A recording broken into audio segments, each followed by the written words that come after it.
Hello, you! Welcome back!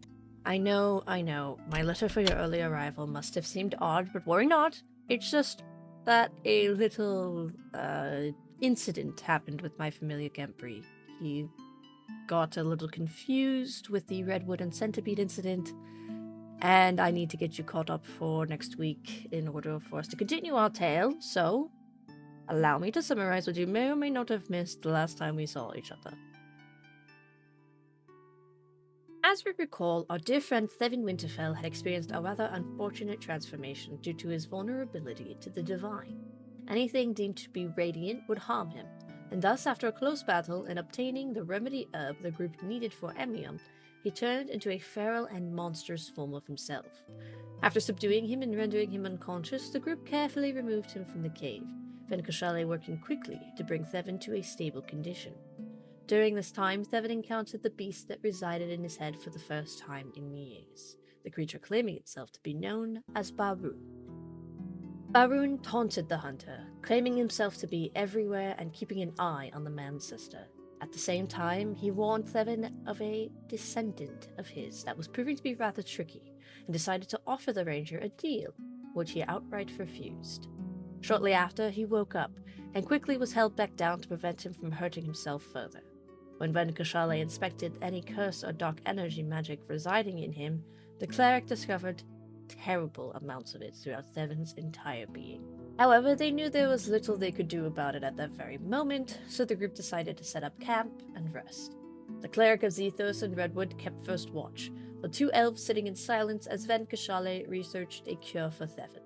After a bit, Redwood decided to ask Venkashale if he knew anything of the goddess Ithis, who had confirmed that she had been an enigma to mortals since the world itself was created.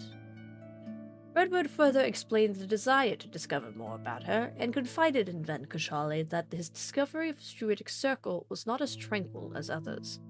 Ven informed Redwood that the boy was the first druid he ever witnessed that could control fire, information that the Wood Elf was discomforted by.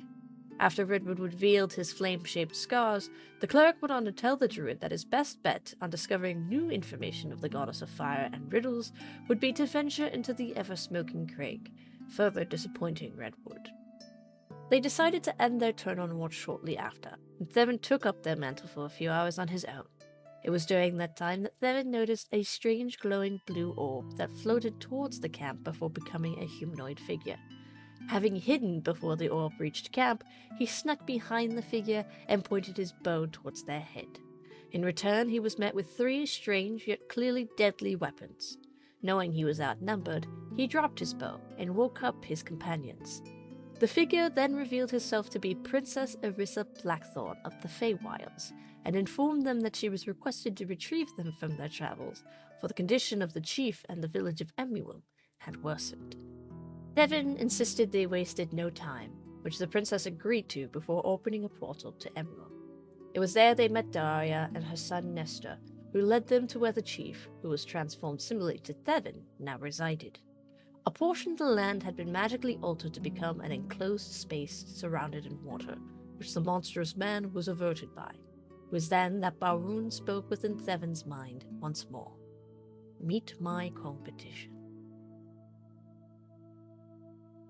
I really hope you enjoyed this summary of Episode 3, and I promise to keep a better eye on my familiar Gempry for the future. Worry not, however, for if such an incident does occur, another summary will be ready for you to enjoy. Along with that, on March 19th at 6:30 p.m. EST, we will be going live once again on our Twitch channel for Episode 4 of Chronicles of Umaria, Shadow Falls. You can also keep up to date with us by following our Instagram, our Spotify, and subscribing to our YouTube channel. We hope to see you soon for our next live stream, and I hope you enjoyed.